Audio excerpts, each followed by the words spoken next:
Time now for Better Money Boston. Joel Johnson is managing partner at Johnson Brunetti. Joel, inflation, it's emerging as a very big topic right now. Let's start at the beginning. What is inflation? Well, the easiest way to think about inflation is it's the cost of the goods and services that we purchase going up.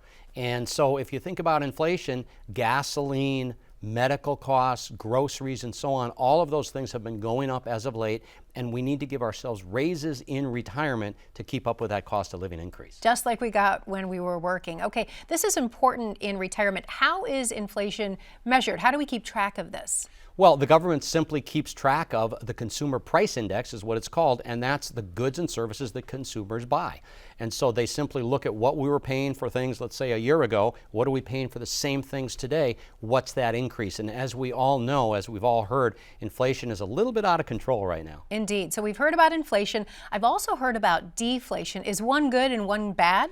Deflation is really bad. So high inflation is real bad. Let's say 10, 15%. It's almost disastrous for the economy.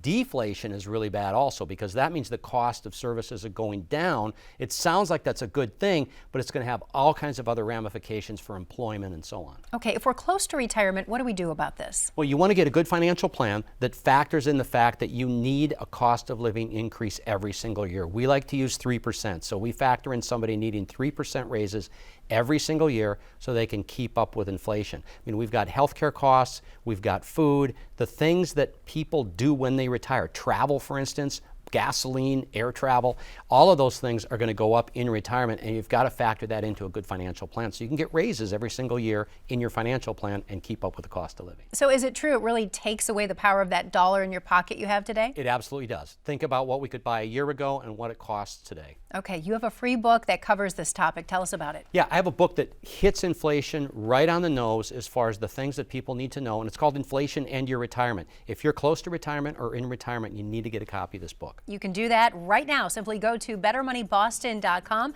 to get your free copy of Joel's book. Again, that's bettermoneyboston.com. Joel, thanks for the time today, and that's Better Money Boston.